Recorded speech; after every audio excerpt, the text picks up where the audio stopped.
Uma série despretensiosa. Quando anunciada, a repercussão foi mínima, se comparada com outros da franquia. Depois do primeiro episódio, ok, nós somos jogados em uma história que é tão simples e ao mesmo tempo tão cativante, pelo simples fato de ser bem adaptada. E, depois da vinheta, continua comigo, que nós vamos falar sobre a série O Cavaleiro dos Sete Reinos. Certo? Bora lá então.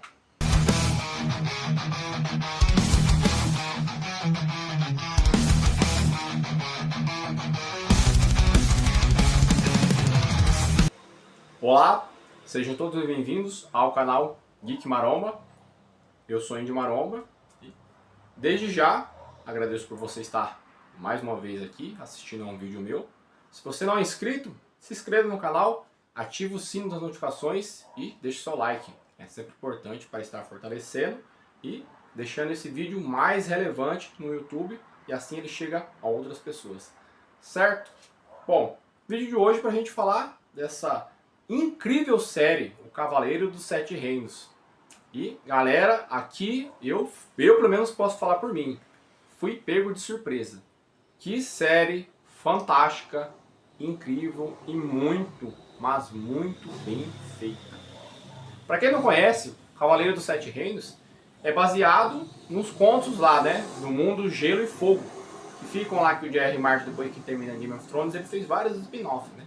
E o Cavaleiro dos Sete Reinos está em um desses spin-offs, né? E é baseado lá na história 100 anos antes de GOT, né? De Game of Thrones. Para quem assistiu Game of Thrones, então é um prato cheio você já pegar essa série aí.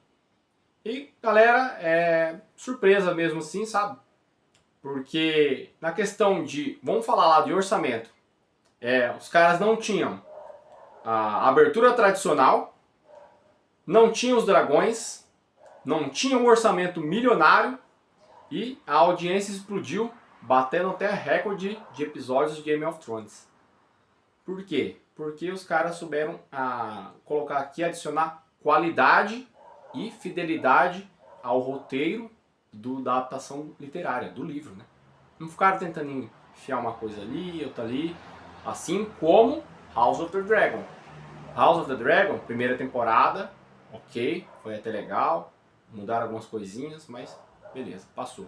Segunda temporada de House of the Dragon é ruim, galera, é uma adaptação que ela descamba para o lado que o fã não gosta, porque ela perde a fidelidade, né? Eles pegam o arco lá do Daemon Targaryen e praticamente eles anulam, não sei porquê, anularam o protagonismo dele, mudam toda a história, Batalha dos Dragões. Então eu espero que o Cavaleiro dos Sete Reinos não vá por esse caminho, certo? Mas o que a gente encontra de bom em Cavaleiro dos Sete Reinos? Simplicidade, apenas isso. É a história Sir Duncan, o Alto, que é um personagem muito importante em Game of Thrones. Aliás, nos primeiros episódios de Game of Thrones, ele é citado quando esqueci a dona lá da casa lá, tá contando a história para as crianças lá, Stark, e aí ia falar, eu vou te contar uma história sobre Sir Duncan, você quer escutar sobre Sir Duncan, o Alto? Quem é bem fã de Game of Thrones vai lembrar. E nas histórias daqui do próprio Sir Duncan, né? Na jornada dele, logo depois que o Sir Arlan acaba falecendo, ele meio que deixou assim, né? No ar, não disse se o Sir Arlan nomeou ele como um cavaleiro ou não. Tudo indica que não, né? Porque ele chega querendo ser um escudeiro no início da série lá na cidade. E quer competir num torneio, quer provar, né? O valor dele como um cavaleiro, quer ser reconhecido. E é quando ele conhece o pequeno Egg, né? Que aparece na série ali, o menininho carequinha, e pede para ser o escudeiro dele. E ele fica naquele entreveiro, naquelas brigas dele, tudo lá. E claro que depois o Egg se revela ser um personagem fundamental para a história do mundo todo ali, né? Nas Crônicas de Gelo e Fogo, né? De Game of Thrones. E não vou dar spoilers para vocês. Se vocês forem assistir a série, vocês vão entender o que eu tô falando. Mas o Egg ainda mais à frente será mais importante ainda. E começa a jornada deles. O Sr. Duncan chega na cidade lá. E aí vai ter um torneio e tudo. Ele quer participar, que é o torneio lá, que é aquele de confrontar lança com lança de cavalo, né? Clássico que tem na Idade Medieval lá. Se eu não me engano é Justa o nome do torneio lá, né? E aí acontece todo tipo de imbróglio lá, o Sr. Duncan precisa passar por um arco de reconhecimento, pois ninguém sabe, ele não tem valor ali. E aos poucos, você como espectador, você duvida desse personagem, fala, daí não sai nada. Este personagem aqui não vai me entregar nada. E é justamente ao contrário, galera. Primeiro episódio é até ok. Segundo episódio aumenta a tua curiosidade para a série. Terceiro episódio você já está conquistado, você já é fã da série. Quarto episódio, muito bom, fantástico. Quinto episódio, então, galera, o episódio 4 e 5 dessa série aqui é o absoluto cinema. É aquela série que você fala, nossa, valeu a pena ter ficado aqui, dado, né, um voto, um crédito para essa série. É incrível, sabe assim? Tudo ali gravado, você vê que é um cenário só, que é uma locação só. Mas está tudo bem feito, galera. Figurino, você é imergido dentro da série, né? A série, normalmente as séries da HBO Max, quando se trata de fantasia medieval, eles têm essa qualidade de fazer isso, né? Porém, dependendo da narrativa como é feita numa série, você acaba perdendo o interesse, entendeu? Naquilo ali. E assim, galera, 6 episódios apenas, né? De 30 minutinhos cada. Passa muito rápido. Você começa a assistir, você vai ver o episódio tá acabando. Você fala, ah, acabou. Assim como a série.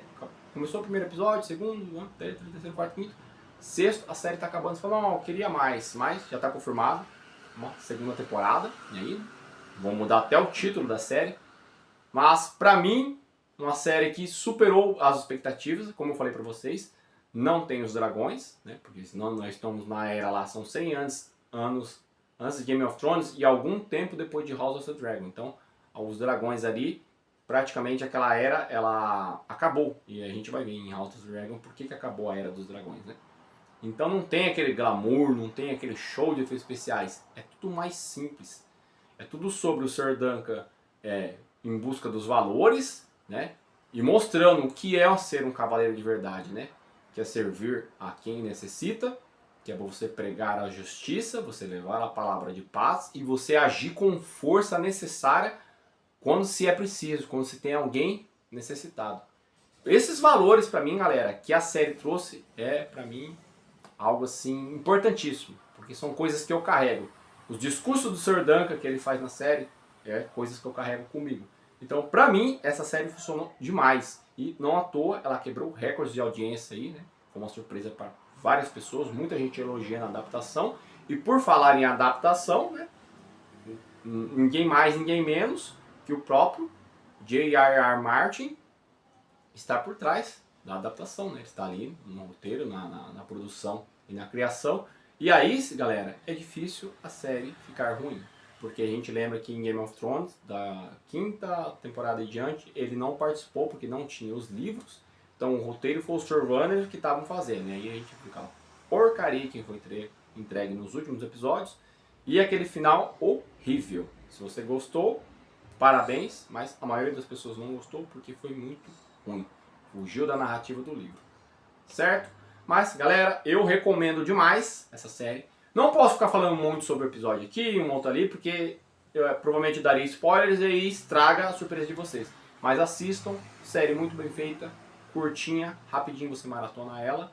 E aí você já, se você não conhece Game of Thrones, você vai querer saber mais sobre esse mundo, sobre essa mitologia fantástica, né, que o J.R. Martin construiu ao longo dos anos. E aí promete terminar, também ele prometeu terminar Game of Thrones, o livro, né, e há rumores aí de que o final da série vai mudar, vão regravar, mas não sei como, se vai ser com os atores antigos, o que eles vão fazer.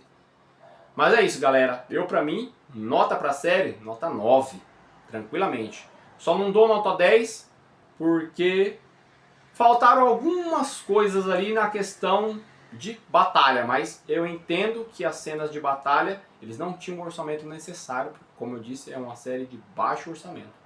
Então, só por isso que eu não dou nota 10. Certo? Mas e aí? Já assistiu Cavaleiro dos Sete Reinos? Tá afim de assistir? E ó, se você gosta de fantasia medieval, recomendo, uma série muito boa. E pra quem tem medo de Game of Thrones, não tem aquelas putaria que tem em Game of Thrones, né? Que principalmente criança, né? A criança e o pai e a mãe vai assistir, a criança tá do lado ali. Só tem uma cena ali que eu achei exagerada, que mostra, né? Uma parte genital do homem ali, de frente assim, mas eu achei que não tinha necessidade, mas é uma cena só. Dá pra pular rapidinho, mas o resto é tranquilo. Beleza? Mas é isso, galera. Não se esqueça de se inscrever no canal, ativar o sino das notificações e deixar o seu like. E comenta aqui abaixo se você vai assistir ou se você já assistiu. Certo? Muito obrigado por vocês estarem aqui. Um abraço e até mais.